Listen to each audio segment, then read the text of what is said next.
Ticket बा बिसायख'थिनि खोथाखौ जों बुंनो हाया। बियो जाहैबाय कमप्लिटलि हाइकमान्डनिसो खोथा। टिकेटनि खोथाखौ जोङो मोनगोन, जोङो गेलेगोन, सोरबाया गेलेगोन, बेखौ बुंनायनि मोन्थाया जोंहा गैयायानो। जोङो साफा साफा कर्मि, जोङो साफा साफा वार्कार, जोङो दा रायजोनि गाहाम हाबानि थाखाय जोङो बोरै मावनांगौ, रायजोजों जों बोरै गसंथानानै थानांगौ, रायजोनि खैफोद आफोदाव जोङो बोरैहाय हेफाजाब होनांगौ, जोङो बेखौसो सिन्था खालामबाय थायो। टिकेटआ हाइकमान्डनि खोथा। टिकेटआ जेब्ला हाइकमान्डआ डिसाइड खालामगोन, जायनो होगोन, जोङो बेखौनो मानिनानै लानांगौ बाध्यता।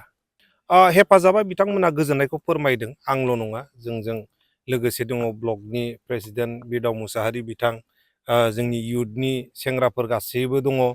दा जोङो ज' नांनानैनो नैबे बान्दोखौ बानायनानै होदों। जोंल' मावदों बे नङा, रायजो राजा बिथांमोनाबो गावसोरबो मावफादों, गावसोरबो ट्रेक्टर होफायदों, जों जेसिबि होदों, जों ट्रेक्टर होफादों। दा बे खामानिखौ 10-12 दिन कन्टिनिउ जेसिबि गंनै आरो गंब्रै गंबासो ट्रेक्टर होनानै जोङो बेखौ कमप्लिट खालामनो हादों। आरो कमप्लिट खालामनायजोंल' जोङो कमप्लिट जाबाय बा जोबजोबथारबाय होननानै जों बेखौ सानाखै। दा बेजों लोगोसेयैनो नैबे बान्दोआव, नैबे ओनसोला जिहेतु हिस्ट'रिक मोनसे गोथार थावनि, अन्थाइ थाइथाम होननानैबो मिथिजायो, बे ओनसोलखौ बोरै जोङो साबना हामना खालामनो हायो, साखोन सिखोन लाखोनो हायो, बोरैहाय समायना रमायना बिबार गोनां बिफांफोर गायनो हायो, जों बेखौबो नोजोर बोदों। एफरेस्टेसनखौ जेब्ला इनभाइरनमेन्ट डे जायो, जोङो बेफ्राव माखासे प्लान्टेसननि प्रग्रामखौ लानो हायो। बियो डिपार्टमेन्टेलनि कमप्लिटलि कनसार्न, आरो बेखौ बिनि सायाव आङो गोबांथार बाथ्रा बुंनो सानाखै।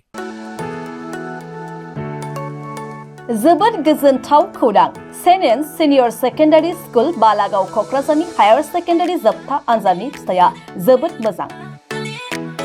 आर्ट्स स्ट्रिमाव गासै 118 फरायसाफोरा आनजाद लिरदोंमोन। गासै 99.15% उथ्रिसार जानो हादों आरो कमार्स स्ट्रिमाव गासै 29 फरायसाफोरा आनजाद लिरदोंमोन आरो 100% फरायसायाबो उथ्रिसार जानो हादों। गासै 6 फरायसाफोरा डिस्टिंसन आरो 23 फरायसाफोरा स्टार्ट अनजिमा लाना उथ्रिसार जायो। आर्ट्स स्ट्रिमाव गासै मोन 116 आरो कमार्स स्ट्रिमाव गासै मोन 39 आयदायाव फरायसाफोरा लेटार्स मोननो हादों।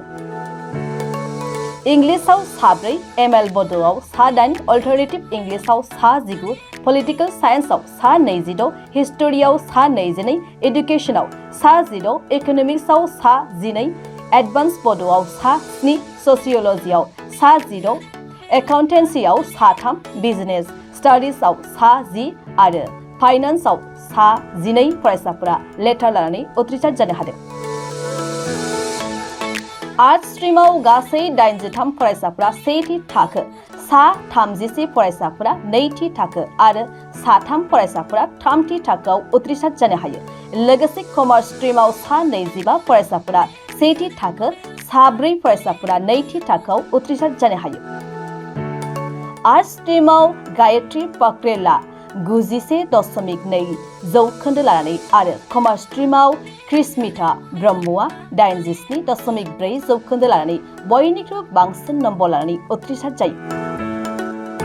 आर्ट्स स्ट्रिमाव गासै 11 फरायसाफोरा 80% बारा आरो कमार्स स्ट्रिमाव गासै 4 फरायसाफोरा 80% बारा जौखोन्दो लानानै उथ्रिसार जानो हादों।